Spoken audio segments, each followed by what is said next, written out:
أعوذ بالله من الشيطان الرجيم بسم الله الرحمن الرحيم الحمد لله والصلاة والسلام على رسول الله صلى الله عليه وسلم أما بعد السلام عليكم ورحمة الله وبركاته فالنتينك مناتن أرعابا وانتكريتا panarakatsitapaka ni en direct eto amin'ny page Ahmed Mikael.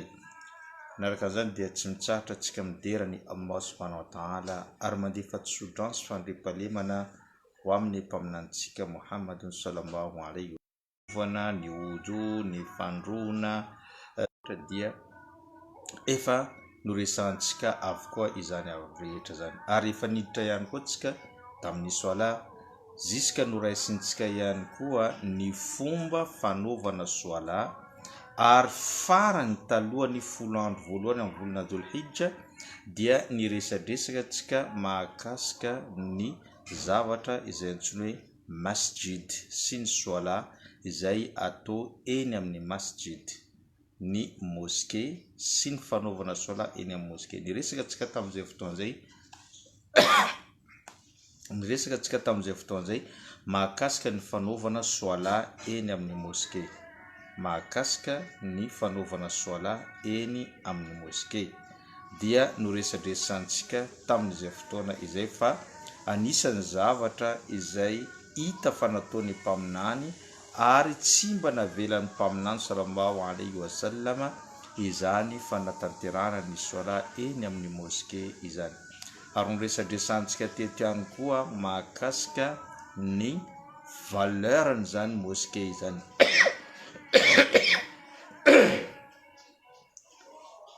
Azafady ialakotsiny moa araka ny voalazantsika omaly fa mikoaka, tena mikoaka zany zao amin'izao fotoana zao zany tsy de salama tsara, tratran'ny tazo, tsy fantatra fièvre, tsy fantatra ny kohaka fa ialakotsiny zany raha ohatra ka matetika mikoaka zao amin'ny fandarantsika fa fandarina efa nanome fotoana tsika omaly dia androany tsy maintsy ho tanterantsika zany fandarina izay fanomezantsika izany satria efa misy roa herinandro be zao tsy nisy fandarana en direct atsika ka maromaro amintsika izay nametra-panontaniana mbola misy ihany ve en direct sa efa tsy misy. Ka amin'ity androany ity inshallah ho raisintsika zany en direct zany ka ialakotsiny raha ohatra ka misy mikoaka isan'mihetsika. Amin'ity androany ity inshallah tsika satria saka ny alahady tsy mahazo ataontsika lava loatra ny fandarana en direct antsika satria maro loatra ny olona andeha hiasa, maro nandeha hianatra, surtout zao mpianatra, maro amin'ny mpianatra examen, maro antsika ray aman-dreny manomana ny examen mpianatra ohatr'izay dia ataontsika amin'ny 45 minutes eo zany ny fanaovantsika en direct isaky ny alahady inshallah.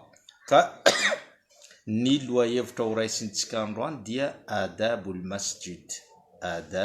al-masjid zany fomba fanao ny olona anankiray rehefa izy miala an-trano handeha any amin'ny moskey ary rehefa izy manoloana ny moskey sy miditra ao anatin'ny moskey inona ny tokony ataony ary inona zavatra zay tsy tokony ho ataony satria tsika mahafantatra tsara moskey zany dia tranon'ny Allah ary izy no toerana tsara indrindra ity ambony tany dia ny moskey. Araka ny hadisy azontsika tamin'ny farany izay noraisintsika fa Jibril alayhi salam nandeha nanontany any Allah hoe aiza ny toerana tsara indrindra dia valiny avy any Allah hoe ny toerana tsara indrindra eto ambony tany dia ny moskey. Ka inshallah tsika iresaka mahakasika an'izany moskey izany na ny fombafomba fanao rehefa hiditra ao anatin'izany moskey zany inshallah. Mialohany tena hidirantsika ao anatin'ny fandarana misy ireo karazana devoir zay ananantsika manao j'aime ny fandarantsika amin'ny en direct, rehefa aveo manao partage ary rehefa aveo izy dia manao assalamu alaikum wa rahmatullahi wa barakatuh satria tsika ao anatin'ny efitrano anankiray no sady sampin'ny islam ka mifiarahaba mifampiraro zay zany no tokony ho ataontsika hiditra avy hatrany tsika amin'ny io travetrany atsika amin'ny fomba fanao adabul masjid, ny fomba fanao rehefa handeha hiditra moské ny olona anankiray. Ny zavatra voalohany takina amin'ny olona zany rehefa handeha hiditra moské dia ny fahadiovana. Zay no zavatra voalohany takina na ny lehilahy na ny vehivavy, satria ny moské dia samy andehanan'ny lehilahy, andehanan'ny vehivavy, andehanan'ny zaza izany moské izany. Ka rehefa misy olona handeha any amin'ny moské dia mila madio izy. Ny madio tiantsika tenenina dia madio ara-pinoana. Voalohany moské dia tsy azo idirana ireo olona tsy mpino islamo, satria ireo olona tsy mpino islamo dia maloto ara-pinoana, ary Allah subhanahu wa ta'ala efa nandrarana izany tamin'ny sura ao anatin'ny Quran ka miteny manao ya ayyuhalladhina amanu innamal mushrikuna najasun fala yaqrabal masjidil haram ba'da amihim hada. O ianareo mpino, tena marina fa ireo mpikomy, ireo mpanompo sampy, ireo tsy olona ivelan'ny finoana islam dia maloto ara-pinoana. Tsy hoe maloto vatana, atsika tsy miteny resaka maloto vatana sy ny tariny, tsy zay, fa maloto ara-pinoana noho ny tsy finoan'izy ireo any Allah subhanahu wa ta'ala dia maloto ara-pinoana izy ireo. Dikan'izay ny olona tsy mpino islamo dia tsy mahazo ampidirina ao anatina moské anankiray, fa voarara ho an'ireo olona ivelan'ny finoana islam ny miditra ao anatin'izany moské izany. Zay no voalohany. Faharoa, na dia mpino islam koa aza ka tratra ny loto lehibe dia tsy tokony hiditra sy hijanona ao anatin'izany moské izany. Na dia mpino islam fa tratra ny loto lehibe. Inona ny loto lehibe? Loto lehibe dia janaba, vehivavy anankiray na lehilahy anankiray izay nanao firaisana tamin'ny vadiny, ka rehefa avy nanao firaisana izy tsy mahazo miditra anatin'ny moské na hijanona ela ao anatin'ny moské, satria maloto ara-pinoana ihany koa izy amin'izay fotoana zay. Maloto ara-pinoana ihany koa izy amin'izay fotoana zay satria janaba. Tsy maintsy mandro izy zay vao mahazo miditra anatin'ny moské na mijanona ao anatin'izany moské izany.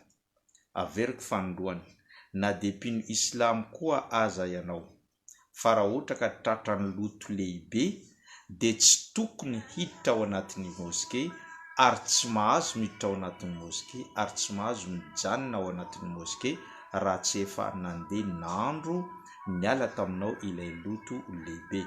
Afa-tsy hoe ka tsy maintsy hidirana ao anatin'ny moské, ohatra hoe misy ka tsy maintsy hidirana ao anatin'ny moské raha dia janaba izy, hafa zay zavatra zay. Fa raha amin'ny normal dia tsy tokony miditra anatin'ny moské ny olona anankiray na lehilahy na vehivavy raha tratra ny loto lehibe eo amin'ny fiainany dia ny janaba izany. Tahaka izany ihany koa ny vehivavy izay tonga fotoana, na ihany koa vehivavy izay avy niteraka ka mbola misy rà mikoriana ao aminy.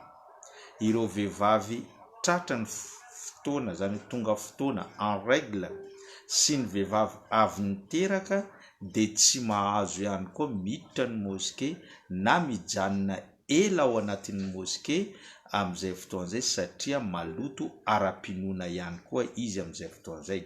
Ary efa mahazatra antsika moa vehivavy tonga fotoana matetika tenitsika hoe maloto.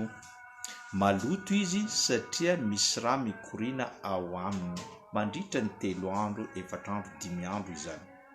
Ka amin'izay fotoana zay dia tsy azo natao ny miditra ny moské, tsy azo natao ny mijanona ela ao anatin'ny moské, satria izany moské izany dia toerana madio, izany moské izany dia toerana tranon'ny Allah. Ka raha maloto ara-pinoana anao dia tsy tokony hiditra ao anatin'izany moské izany raha tsy tapitra ny règlen'izany vehivavy izany, na tapitra ny rà mikoriana aorian'ny fahafatesana, dia rehefa avy eo izy mandro amin'ny fandroana ghusl toahara, avy eo izy dia miditra any anatin'ny moské izy amin'izay fotoana zay. Zay no zavatra voalohany. Rehefa anao zany andeha any amin'ny moské na andeha hiditra anatin'ny moské, dia zavatra tokony voalohany ao anatin'ny sainao dia tokony ho olona madio ara-pinoana. Madio ara-pinoana. Tentsika teo ny olona maloto ara-pinoana dia le olona tratra ny zavatra anankitelo. Voalohany ny olona tsy mpino silamo, zany hoe hafa ny finoany akoatra ny finoana islamo, dia maloto ara-pinoana izy ireo. Faharoa, ny lehilahy na vehivavy izay tratra ny janaba, zany hoe na nanao firaisana ranofo izy tamin'ny vadiny, na nivoaka ranonaina izy tamin'ny alalan'ny nofo na tamin'ny fomba hafa, dia amin'izay fotoana izay tsy tokony hiditra amin'ny moské izy satria maloto ara-pinoana. Ary ny fahatelo dia ny vehivavy izay tonga fotoana dia tsy tokony hiditra any anatin'izany moské izany mihitsy izy satria maloto ara-pinoana izy amin'izay fotoana izay. Zay no zavatra voalohany tokony ho fantatry ny olona rehetra rehefa andeha hiditra na andeha any amin'ny moské.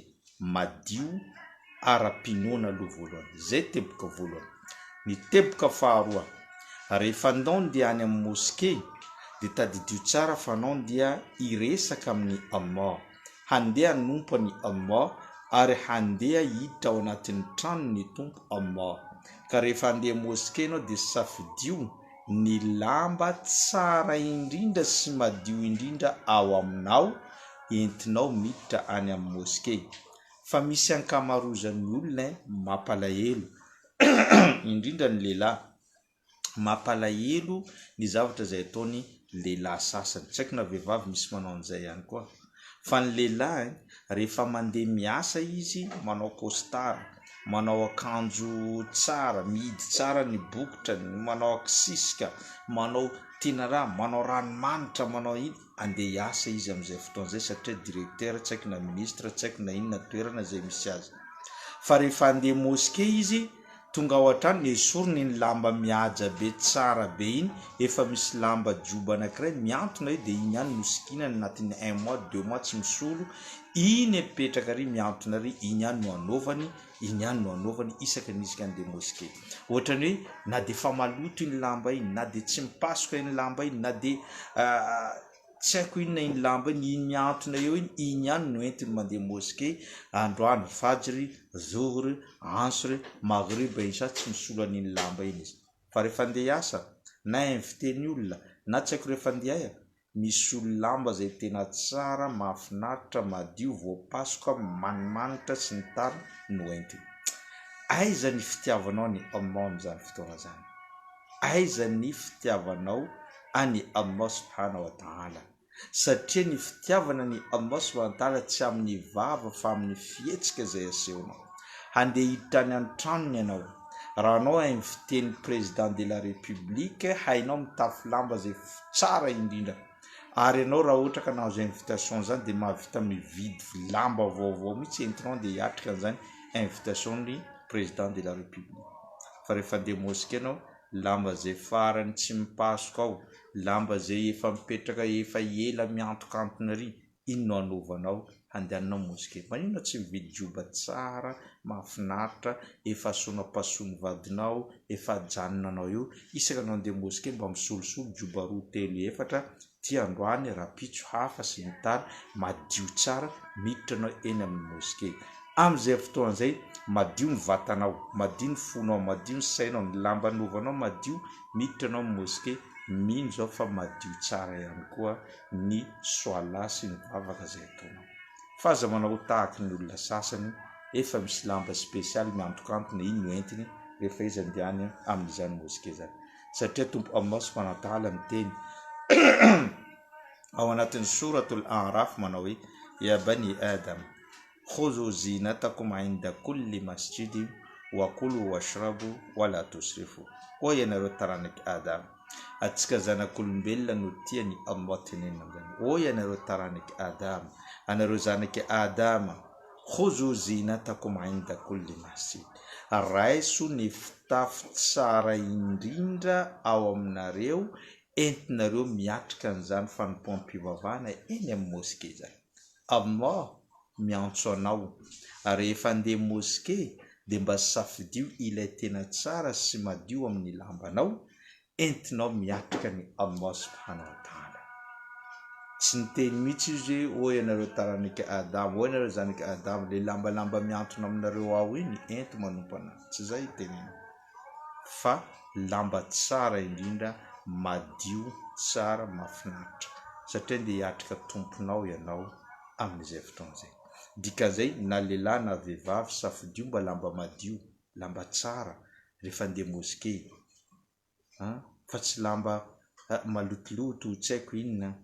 Satria tsika rehefa andeha hivoaka misy fety, tsy haiko misy inona, vitanitsika rehefa tonga ny Aïdy, rehefa tonga ny tsy haiko inona, vitanitsika mividy lamba tsara mafinaritra. Fa rehefa andeha moské isan'andro, mampalahelo ny zavatra zay ataontsika. Zay no zavatra faharoa tokony ataontsika ihany koa. Voalohany tentsika teo mila madio ara-batana, madio ara-pinoana zany. Dia faharoa misafidy ny lamba tsara indrindra ao aminao sy madio indrindra mandeha eny amin'ny moské. Fahatelo,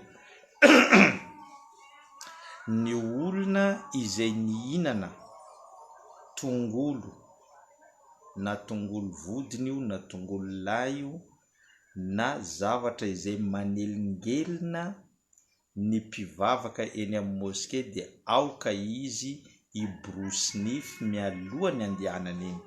Na raha ohatra ka tsy manana borosy izy dia tsy tokony manatona ny moské izy. Averina ko fandoana, ny olona na lehilahy na vehivavy nihinana tongolo lay ary ny zavatra izay mety manelingelina olona ny fofony eny amin'ny moské, dia aoka izy anadio ny vavany na i-borosy nify tsara mba hiala le fofona amin'ny vavany alohan'izy izy mandeha amin'ny moské. Na izy tsy mandeha moské raha ohatra ka tsy afaka le fofona eo amin'ny vavany. Satria nahoana?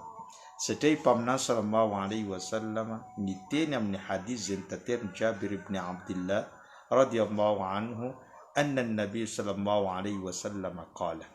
Niteny mpaminany sallallahu alayhi wa sallam amin'ny hadith maropotra manao hoe: man akala al-basala wa thawm wal qurratha fala yakrabanna masjidina fa inna al-malaikata tata'azza bima yata'azza minhu banu adam. Ho an'ny olona izay nihinana tongolo lay na zavatra manelingelina ny olona ny fofony, dia aoka izy tsy hanatona ny moské misy anay, tenen'ny mpaminany. Aoka izy tsy hanatona ny moské misy anay. Satria nahoana? Fa inna al-malaikata tata'azza mimma yata'azza minhu banu adam. Satria ireo anjely dia voahelingelina amin'ny zavatra mahavoahelingelina ireo olombelona. Satria ny anjely voahelingelina amin'ny zavatra izay mahavoahelingelina ny olombelona. Zany hoe rehefa ny olona mihinana tongolo dia mandeha amin'ny rano, nanao manao soala iny na mamaky sora iny, ny olona akaikinao eo voahelingelina n'ilay fofona izay mivoaka amin'ny vavanao. Mamofona ny tongolo na ny tongolo lay manelingelina. Voahelingelina ny olona anankiray manao soala, lasa tsy concentré izy amin'ilay soala izay ataony. Lasa tsy concentré izy amin'ny soala izay ataony. Ary tsy vitan'izany ihany koa, fa lasa ianao foana no eritreretiny, iza le olona eto akaikiko mamofona be zany, iza, lasa hafa, concentration tsy misy rehefa izy maninona eo akaikinao. Ary amin'ny plusin'izay tenen'ny mpaminany sallallahu alayhi wa sallam, ireo anjely ihany koa dia mandositra na ihany koa voahelingelina amin'ny zavatra mahavoahelingelina ny olombelona. Tadidio tsara fa rehefa antsika manao soala dia eo anelanelan'ny olona rehetra dia misy anjely eo anelanelany miaraka amin'ny soafy na miaraka amin'ny laharana izay misy antsika.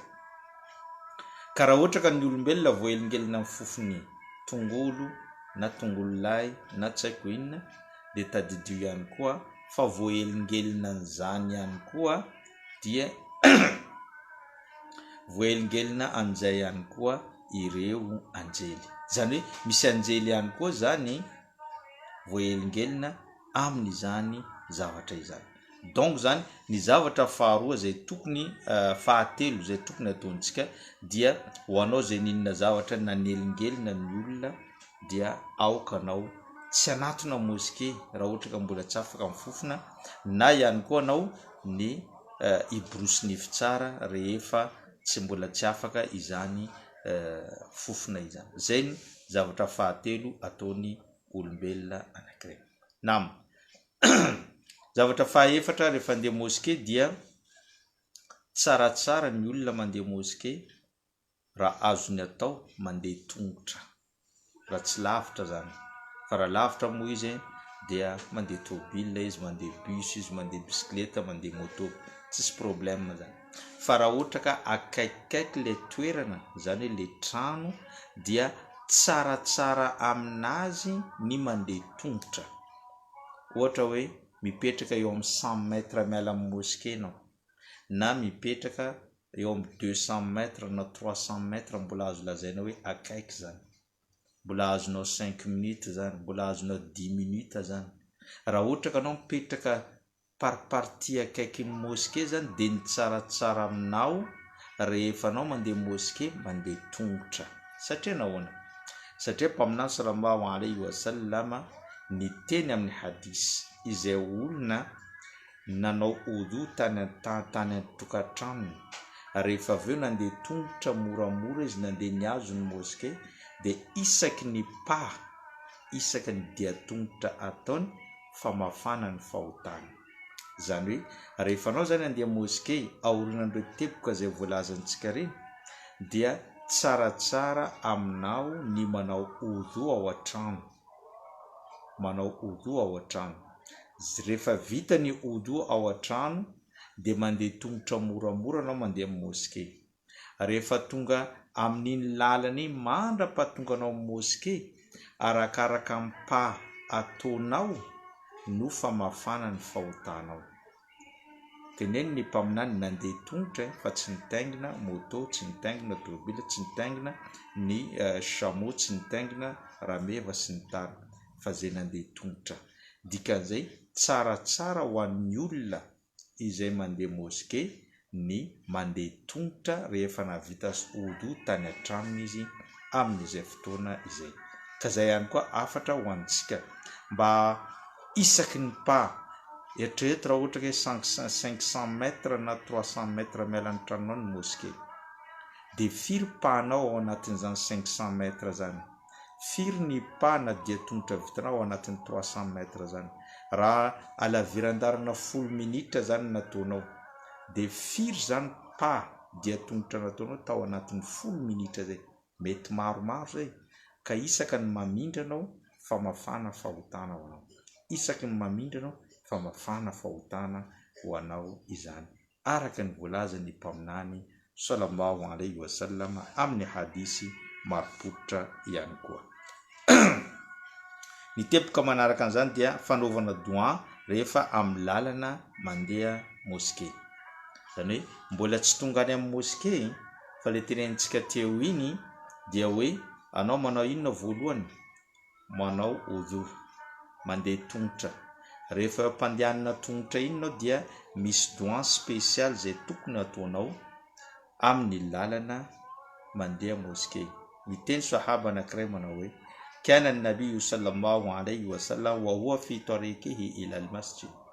Ary mpaminany sallallahu alayhi wa sallam rehefa izy tamin'ny lalana handehany amin'ny mosquée dia mamaky an'ity doa ity: Allahumma ja'al fi qalbi nuran, Allahu aoka ampidirinao fahazavana ny ato am-poko, wa fi sam'i nuran, ary ato anatin'ny sofiko ampidiry fahazavana ihany koa, wa fi basari nuran, ary amin'ny masoko sy ny fahitako dia ataovo mazava ihany koa, wa an yamini nuran ary ny ankavanako zany hoe amin'ny ilany droite ato dia ataovo mazava ihany koa wa an shimali nuran ary ato amin'ny gauche-ko ihany koa dia ataovo mazava ihany koa wa amami nuran ary eo anoloanako zany hoe amin'ny devanko dia ataovo mazava ihany koa wa khalfi nuran ary ato aorinako dia ataovo fahazavana ihany koa wa fauki nuran ary ny eo amboniko dia ataovo fahazavana ihany koa wa tahti nuran ary ny ao ambaniko zay diavoko ihany koa dia ataovo fahazavana ihany koa wa janli nuran ary ny vatako ray manontolo dia ataovo ao anatin'ny hazavana. Zay doa spesialy ho an'ny olona handeha eny amin'ny moské, zay olona miala ny tranony handeha amin'ny moské na vita ojo nandeha tongotra nanao ny doa io miraradraraka ny fahotana zay vitanao mandra-pahatonganao eny amin'ny moské. Averina antsika fandroa ny doa Allahumma ja'al fi qalbi nuran wa fi sam'i nuran wa fi basari nuran wa an yamini nuran wa an shimali nuran wa amami nuran wa khalfi nuran wa fawqi nuran wa tahti nuran wa ja'al li nuran. Zay dia doa zay ataon'ny olona rehefa eny andalana handeha moské mba hamafany Allah sy anasiany Allah fahazavana ny fiainanao iray manontolo isaky nanao mandeha moské amin'izay fotoana izay. Rehefa tonga manoloana ny moské anao, teboka manaraka zany rehefa tonga manoloana ny moské anao dia mazava ho azy ny tongotranao à droite no miditra voalohany miaraka amin'ny doa ataonao amin'izay fotoana zay. Ny tongotra havanana zany hoe amin'ny Islamo ny toerana rehetra zay idiranao raha tsara dia ny tongotra havanana no miditra mialoha, fa raha ohatra kosa ratsy dia ny tongotra ny havia no miditra aloha. Ohatra miditra amin'ny moské anao tongotra havanana miditra aloha, miditra ny trano anao tongotra havanana, miditra amin'ny madresa na école fampianarana Coran tongotra havanana, miditra amin'ny toerana tsara havanana. Fa rehefa hiditra amin'ny toilette ianao dia ny tongotra havia no miditra voalohany satria toerana maloto, toerana hitoeran'ny devoly, toerana ratsy ka ny tongotra gauche no ampidirina voalohany araka ny voalazany mpaminany sallallahu alaihi wasallam. Noho izany rehefa hiditra ao anatin'ny moské anao dia ny tongotra ao havanana no ampidirina voalohany, ary rehefa tafiditra izany tongotra ao havanana zany dia mamaky ity doa ity anao satria voalaza fa i mpaminany sallallahu alaihi wasallam nampianatra ny olona amin'ity famakina ity doa ity hoe bismillah Allahumma salli ala Muhammad rabbi ighfir li dhanbi waftah li abwaba rahmatik. Zay zany no doa bismillah Allahumma salli ala Muhammad rabbi ighfir li dhanbi waftah li abwaba rahmatik. Mety ho lavalava zay fa misy ihany koa le misoratra eny amin'ny moské tonga dia Allahumma aftah li abwaba rahmatik. Zay foana mety, samy mety izy io na le ray tenentsika lavalava teo iny na le ray tonga dia Allahumma aftah li abwaba rahmatik, samy mety avokoa izany doa zany.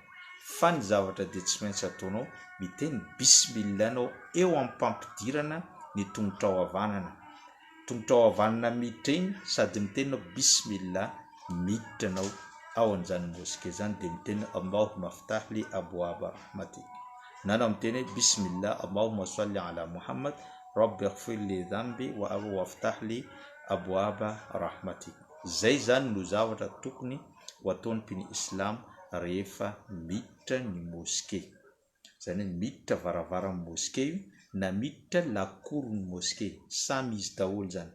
Misy moské misy varavarana tonga dia moské ao anatiny, misy ndray moské mbola misy lakorobeny, zany hoe lakorobeny ka na hiditra amin'ny lakorobeny ianao na tonga dia hiditra ao anatin'ny moské anao dia doa io no ataonao amin'izay fotoana izay.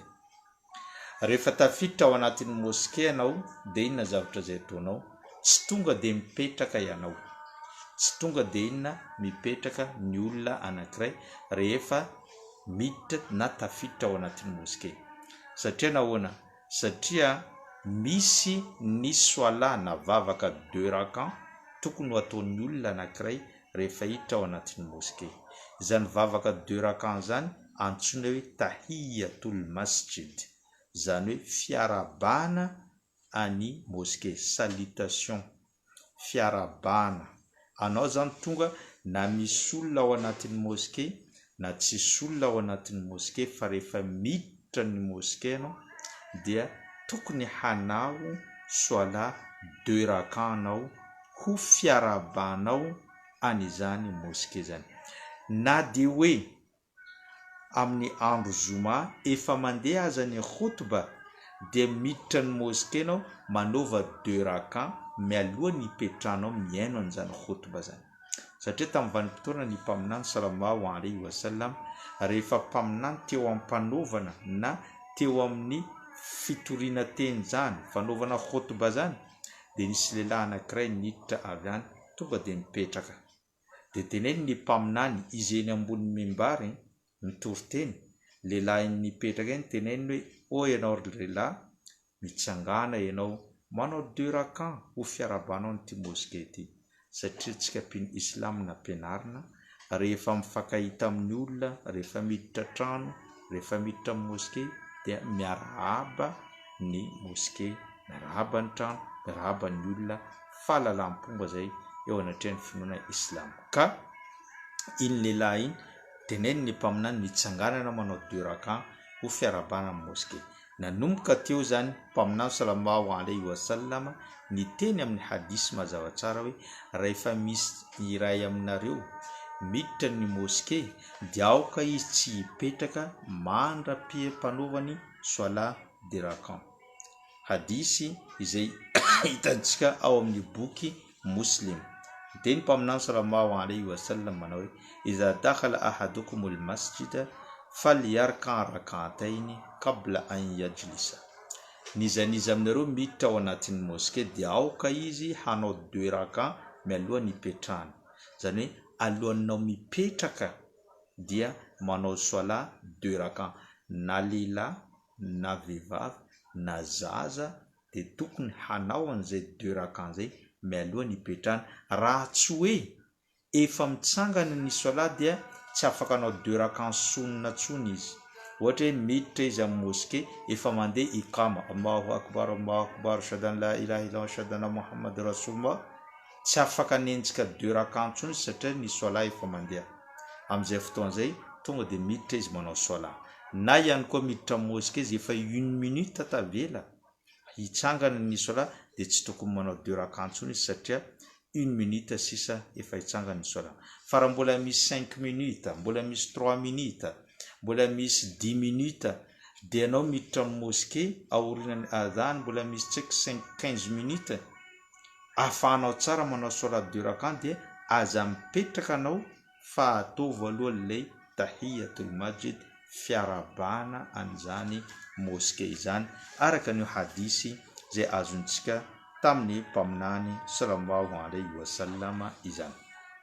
Nam rehefa ao anatin'ny moské tsika teboka manaraka zany dia aoka ianao ho hifantoka amin'ny zavatra zay nandehananao any. Izany hoe rehefa miditra moské anao avela ao atokotany ny problème anao, avela ao atokotany ny adiadinao ndraiky madaminao.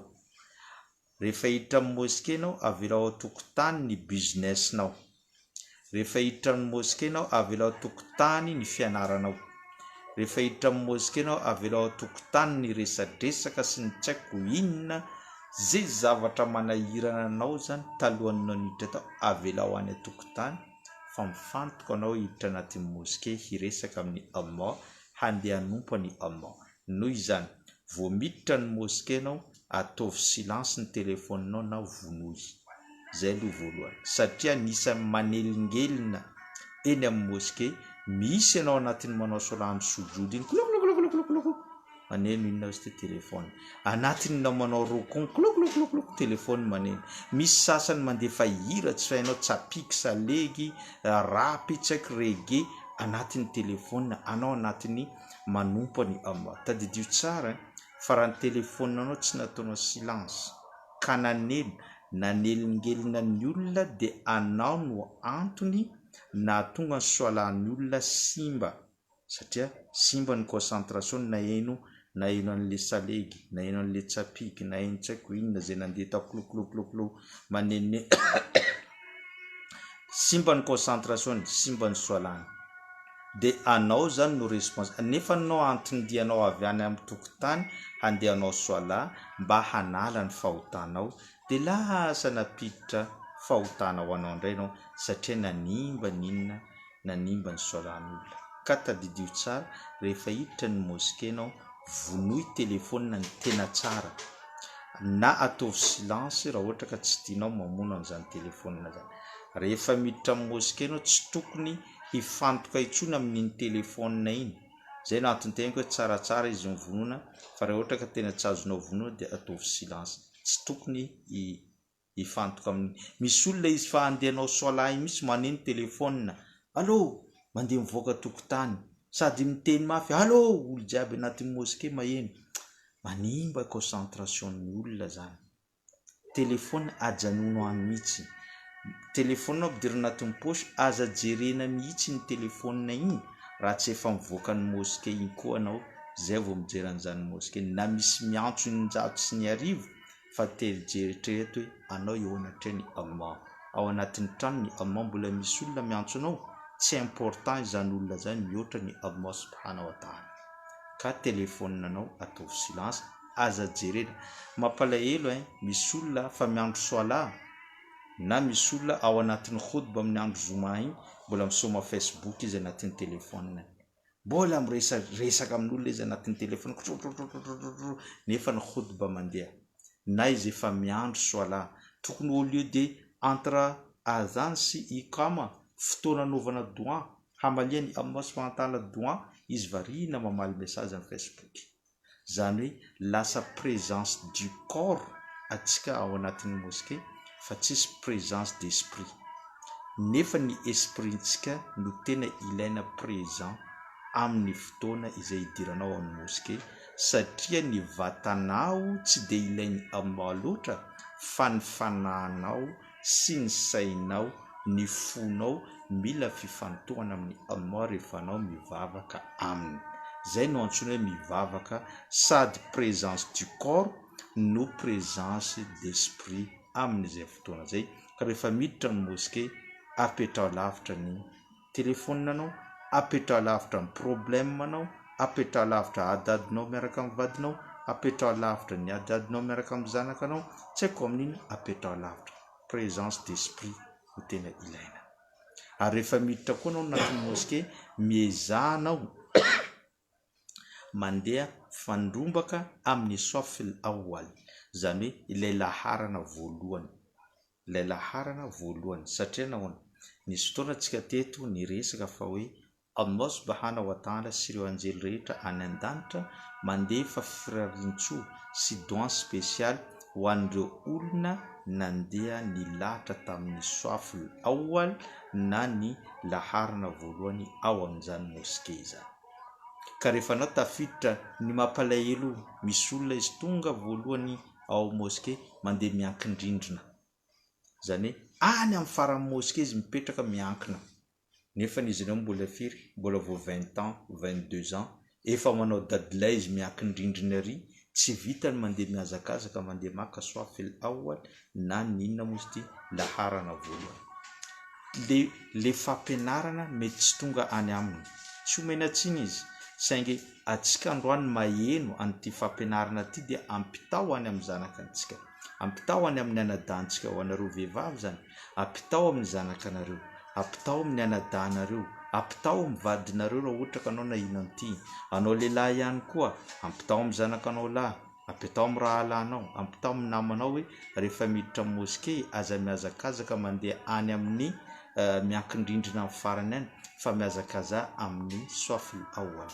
Mpaminany sallallahu alayhi wa sallam miteny amin'ny hadisy manao hoe raha ohatra ka fantatry ny olona ny valeur na ny lanjany safil awwal ka nifandrombaka izy ireo handehanao an'izany andeha hipetraka amin'ny soafil awal na laharana voalohany ka rehefa feno izy iny na tsy afaka hipetraka eo raha tsy manao antsapaka dia nanao antsapaka izy ireo.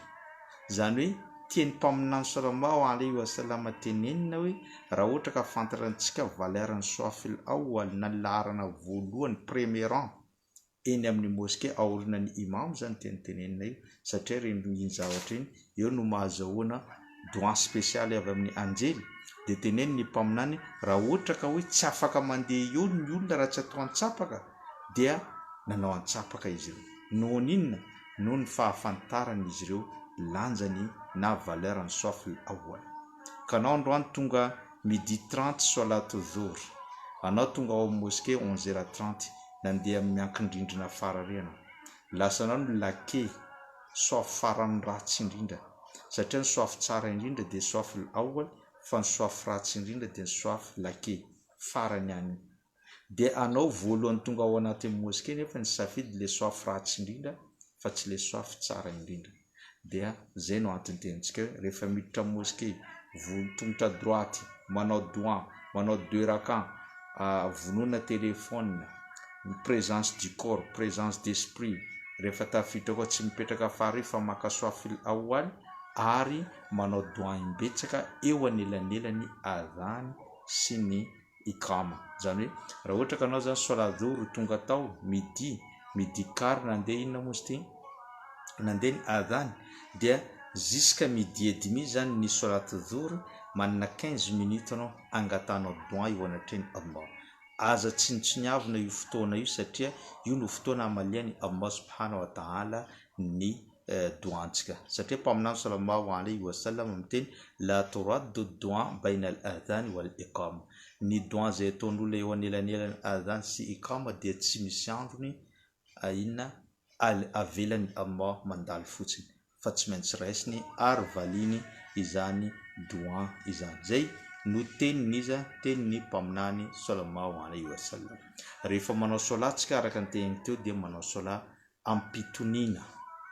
Zany hoe rehefa ao anatin'ny moskey anao na handeha moskey ka poritra dia tsaratsara anao aloha mandeha toilette zay vao miditra moskey na manao zany solat zany satria tsy tsara ny olona anankiray poritra no miditra moskey satria nahoana? Satria ny solat ilaina concentration nefa raha poritra anao tsy ho concentré mihitsy indrindra moa raha poritra te hikaka sanatria zany mety poritra anao te hipipi fa raha poritra te hikaka anao vao maika loza zany dia tsaratsara rehefa poritra ny olona anankiray na dia efa manao ikama aza Allahu akbar andehananao aloha mandeha toilette satria tenen'ny mpaminany dia tsy tsara ianao mandeha miditra amin'ny moskey nefa nanao poritra hanao solat fa tsisy concentration vitanao ao anatiny izany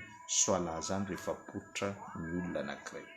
Zay no inona zavatra zay tokony ataonao farany rehefa vita zany rehetrarehetra zany dia mivoaka anao moskey amin'ny tongotra havia ihany koa. Zany hoe rehefa mivoaka anao dia mivoaka amin'ny tongotra havia. Dia rehefa mivoaka amin'ny tongotra havia anao dia misy doa ihany koa teneninao manao hoe Allahumma inni as'aluka min fadlika, Allahumma inni as'aluka min fadlika. Zay no doa zay ataonao rehefa anao zany mivoaka ny moskey amin'izay fotoana zay. Fanamariana amin'ny ao amin'ny moskey misy fanamariana anankiroa. Zany hoe ny olona anankiray rehefa ao anatin'ny moskey ka nandeha ny adhan dia tsy tokony hivoaka amin'ny moskey ao intsony izy mandra-pavita ny solat.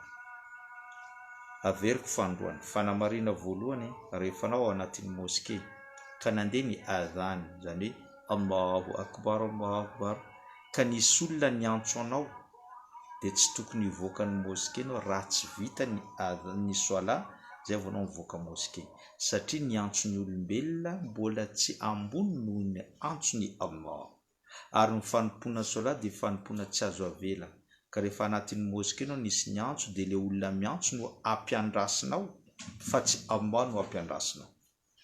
jereo tsara zany le olona miantso sy milanao no ampiandrasony andraso après 15 minutes vita sola zaho avy aminao any andraso 15 minutes 20 minutes vitapotra ny sola zaho mandeha any aminao fa tsy sanatria aminao no ampiandrasonao andeha vetivety 5 minutes 10 minutes ery izy aminao miandrasa tsy mety zany voarara ny finoana islam raha tsy hoe zavatra tena hoe miakina manaina ohatra nantson'olona na hoe tongava malaky ianao fa maigny trano ny tongava malaky ianao sanatria fa misy miredretra antrano misy zavatra tsy normal amitra dia miazakazaka anao dia mamonjy an'izay fa raha ohatra ankoatran'izay zavatra afaka miandry dia aloha izy miandry fa aminao aza ampiandrasina zay no zavatra inona voalohany fanamarena zay tokony ho antsika ho fantantsika izay faharoa rehefa ao anatin'ny moské dia fadio ny mampiakapeo zany hoe mampiakapeo ahoana misy ohatra mifamaly na ihany koa miady hevitra na mifanakalo hevitra rehefa iresaka zavatra mahakasika ny donia zany hoe ny zavatra mahakasika ny fiainana eto ambony tany dia mivoaha anatin'ny moské anareo mivoaha anatin'ny moské anareo fa tsy ao anatin'ny moské no hanaovanareo an'izany zavatra zany fa mivoaha amin'ny moské fa raha ohatra kosa fanontaniana mahakasika ny finoana na fampianarana mahakasika ny finoana dia afaka ataonareo ao anatin'ny moské fa condition aza mampiakapeo zany miady hevitra diso zany ny teny imam an'izao nisy hadisy olo zao nisy aya amin'ny teny tsy mila mampiakapeo satria tranony aminao io tsy mila trouble tsy mila tabataba tsy mila korontana any antranonao ianao tsy tianao korontana any antranonao tsy tianao tabataba any antranonao tsy tianao fampiakaram-peo fa mila calme any antranonao mais pourquoi amin'ny tranony aminao anao mandeha manakorontana miakapeo tsy mahatazo tena tsy haiko maniny mety afara amin'ny ady amin'izay fotoana zay tsy azo atao zany amin'ny finoana islam zay no karazana ireo lalàna mame na ihany koa fombafomba fanao rehefa mandeha moské adabul masjid araka ny voalazantsika teo ny darsantsika androany masha Allah ho an'ny olona rehetra izay mandeha eny amin'ny moské zany dia tokony ahafantatra avokoa izany zavatra izany averintsika fintinitsika ny darsantsika tamin'ity androany ity rehefa andeha amin'ny moské ny olona anankiray mila fantany aloha fa ny moské dia toerana tsara indrindra eto ambony tany ary toerana tranony Allah toerana masina toerana manana maizy azy ka rehefa andeha eny amin'ny moské anao voalohany dia mila madio ara-pinoana madio ara-pinoana zany hoe ny moské tsy azo idiran'ny olona tsy mpino islam faharoa ny moské tsy azo idiran'ny olona janaba na olona izay avy nanao firaisana mbola maloto mbola tratran'ny janaba dia miditra moské na lehilahy na vehivavy na ihany koa mivoaka ranonaina ka tamin'ny alalan'ny nofo zany dia tsy mahazo miditra moské raha izay fa ary vehivavy ihany koa tonga fotoana dia tsy tokony hiditra moské na hijanonelina moské ny faharoa rehefa andehany amin'ny moské anao dia mila miborosy nify raha sanatrika mihinana tongolo lay na tongolo na zavatra manelingelina ny olona satria ny tenenin'ny mpaminany sallallahu alaihi wasallam ireo anjely dia voaelingelina amin'ny zavatra manelingelina ny olombelona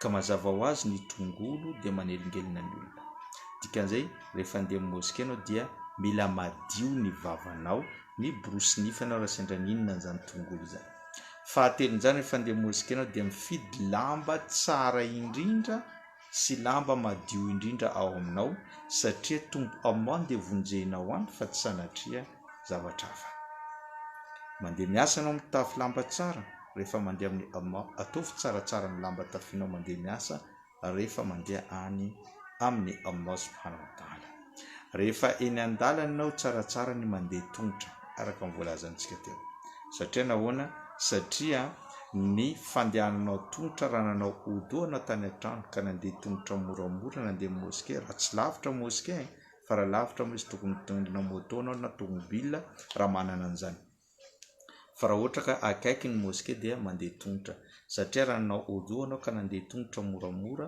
dia inona zavatra azonao dia mahazo isaka ny panao dia valisoa amin'ny Allah subhanahu wa ta'ala mamafa ny fahotana. Manaraka an'izany tentsika eny am-pandehanana moské dia manao doa mangataka fahazavana amin'ny Allah subhanahu wa ta'ala araka ny voalazantsika teo tena ny mpaminany rehefa izy andeha moské dia manao doa Allahumma ja'al fi qalbi nura wa fi sam'i nura wa fi basari nura. Reny zany ataontsika doa rehefa anao andeha moské. Wa an yamini nura wa an shimali nura wa amami nura wa khalfi nura wa fawqi nura wa tahti nura wa ja'al li nura. Zany doa zany tsara ho haintsika fa fahasoavana azontsika eo anatrehan'ny Allah subhanahu wa ta'ala. Rehefa hiditra ny moské anao dia ny tongotra droite no hiditra voalohany dia miteninao anao hoe bismillah Allahumma salli ala Muhammad rabbi ighfir li dhanbi waftah li abwaba rahmatik. Miditra moské na tongotra droite. Tonga moské tsy tonga dia mipetraka fa mbola maninona mbola manao salat 2 raka ho fiarabanany zany moské zany. Bon, rehefa tonga ao anatin'ny moské anao dia vonona ny telefônina na atao silence. Mila présence d'esprit, présence du corps rehefa anao any ao amin'ny moské zany satria moské tentsika teo dia handeha hivavaka amin'ny Allah, hitalao amin'ny Allah ka tokony ho vononao mihitsy ny telefônina. Rehefa tonga ao moské anao dia tsy mipetraka eny amin'ny rindrina afara eny, zany hoe miankin-drindrina afara eny, fa mihazakazana maka an'ilay toerana voalohany na soafy voalohany fa eo dia ireo anjely mangataka doa ho anao izay olona mipetraka amin'ny soafy voalohany. Rehefa ao anatin'ny solat dia miezaka ho concentré ary rehefa vita ny solat izay ataonao dia manao doanao eo anelanelany adhan sy iqama alohan'ny solat dia rehefa vita ny solanao mody any an-tranonao mandehanao amin'ny tongotra à gauche mivoaka ary mamaky doa ihany koa anao aorinan'izay.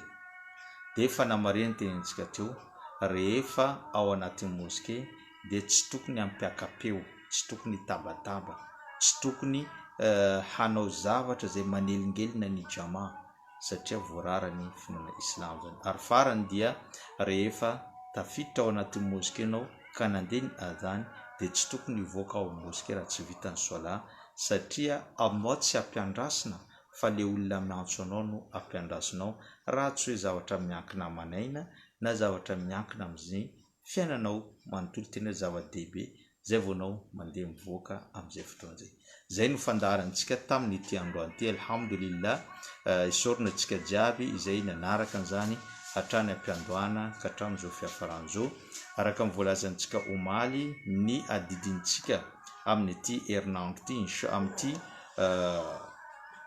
volana ity insha Allah amin'ny volana ho avy moa zany tsy ela atsika zao fa 20 dans 10 jours atsika hampisakafo ny zaza kamboty amin'ny andro Ashura dia efa manomboka atsika mandefa participation atsika amizao anatin'ny 10 jours atsika manangona an'izany insha Allah. Raha tamin'ny Arafa teo atsika nampisakafo azy ireo alhamdulillah falifaly izy ireo dia amin'ny andro Ashura ihany koa atsika mampisakafo azy ireo satria ny andro Arafa andro tsara indrindra fa ny andro Ashura kosa dia andro izay manamboninahitra indrindra eo anatrehan'ny Allah subhanahu wa ta'ala.